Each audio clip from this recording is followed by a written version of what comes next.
Hey guys, welcome back to another OrmsTV video, and today we are checking out two new Canon lenses. It'll be the RF 600 f4 and also the RF 400 2.8. Yeah, and we came out here to the lovely Intaka Island where we've shot some reviews in the past, and it's a perfect location to check out these lenses. You have some lovely birds around, some great locations to shoot in, and these lenses are perfectly designed for this type of application. So let's get into that. Now, the first thing that I've noticed with these lenses when we were handed them was the weight of them. They are pretty light for lenses of this caliber. The RF 400 2.8 is coming in at just over 2.8 kilograms, while the RF 600 is just over 3 kilograms. Yeah, now both of these lenses feature the exact same optical design. So both have 17 elements arranged into 13 groups. Both have one super UD element, two fluorite elements, and then in addition to that, you also get super spectra coatings and air spear coatings across all of the lenses. Canon has added these coatings to these lenses to help with lens flare and ghosting, and also to get better contrast in harsh lighting conditions. Now, some people are saying that Canon just copied the EF models and snapped a RF adapter on the back with these units, which is not 100% the case. And the reason for that is the RF units will give you 5.5 stops of stabilization, while the EF units will only give you 5 stops. The copying might not be 100% the case, but there is some truth to it though. And part of that comes out when you look at that stabilization figure. So getting 5.5 stops is really great in the lens itself, but we know from newer RF lenses that they can actually get up to 8 stops of stabilization, because there is that symbiosis between the lens IS and the in-body stabilization in newer R bodies, like your R6, R5, and of course the new R3. Now, unfortunately, these two lenses do not offer that. When you put these lenses onto one of those bodies, you will only get the lens stabilization. So that is a bit of a limitation.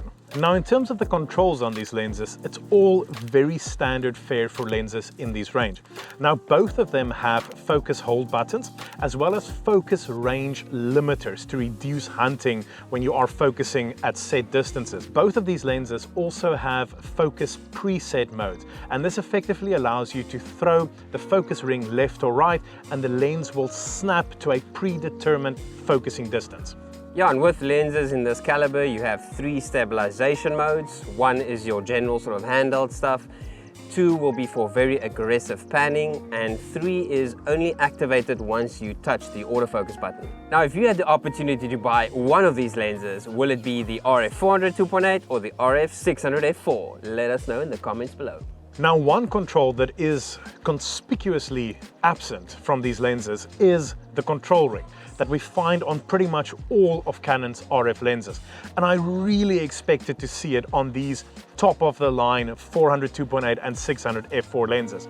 And of course, this is another holdover from that EF design.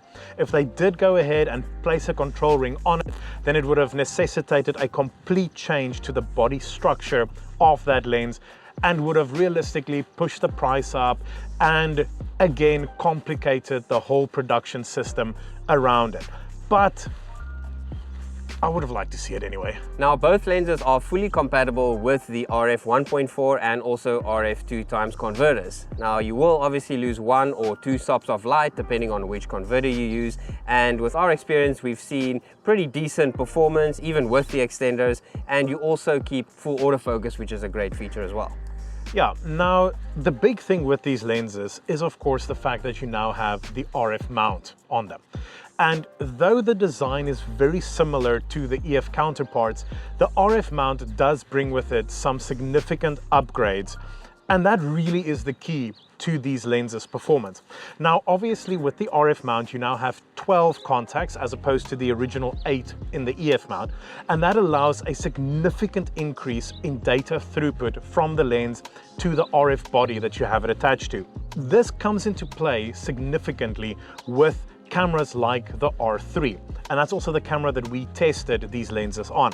Now, that camera shoots at up to 30 frames per second, and that data throughput needs to be able to handle that speed. This specifically plays a role with the lens's DLO, so that's the digital lens optimizer that's built into the lens itself. Now that stores information about optical defects within the lens that couldn't be corrected within the design, specifically at certain focal ranges or certain aperture openings, that kind of thing. And this is important information. Now with that new rate of data throughput from the RF mount, it actually allows cameras like the R3 to read that data 30 times per second as you're shooting. So essentially continuously read that data, use that data to correct the image file, and then store that corrected file onto the memory card 30 times per second, which is truly, truly phenomenal technology. So how many likes do our videos normally get? Well, if I count my mom and sisters watching, I think 3. Fair enough. If this video can get 1 million likes, we will give away one of these lenses. Now, in terms of actually shooting with these lenses, as I said, we tested both of them on Canon's brand new R3. And that's definitely the type of camera body that somebody would have who's looking into these kinds of lenses. Just straight off the bat, the first thing that stood out for me is the focusing speed that's achievable through these lenses. So we were shooting images of birds in flight, birds coming into land on this sort of lake behind us here. And as you'll see from the sequences, when it locks on, it stays locked on. And obviously a lot of that is due to the technology within the body. But if the lens is not capable of keeping up with that body, you will not get those types of shots. And these lenses are 100% capable of keeping up. Now, the first thing that definitely stood out for me with these lenses was the weight. It was very comfortable using them and shooting them handheld, even though they are fairly large. It wasn't heavy or difficult to shoot with it at all. Now, speed is another point with these lenses. It is super fast, and as you said, it's great to see that the RF mount is giving you that communication to the body to be shoot at 30 frames per second. Now, it would come as no surprise that these L-series lenses are built like absolute tanks. You've got weather sealing throughout, so nothing to worry about there. And they feel solid as the day is long. They are built exactly as you expect lenses in this range to be built. Yeah, and next would be image quality. Now, these are top of the line L-series lenses, so as you come to expect with all the lens elements and different coatings, there's no aberrations, and we were shooting in very difficult lighting conditions. The sun was either coming from the back or the front, and there's no problem there, right? I'm also going to say that the sharpness that you get out of it is absolutely on point. They are pin sharp.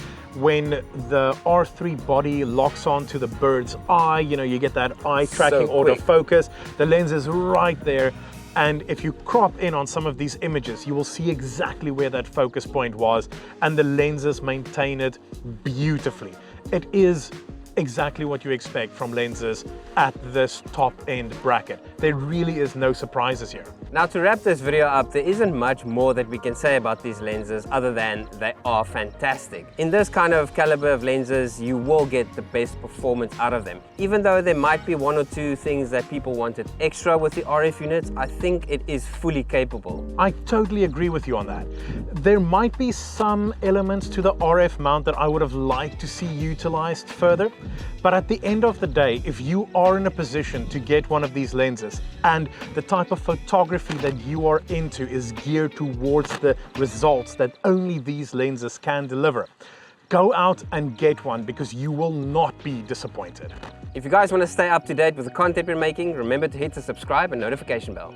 And that is our review on these beautiful new Canon RF lenses. We really hope you guys enjoyed it, and we'll see you next time. Cheers.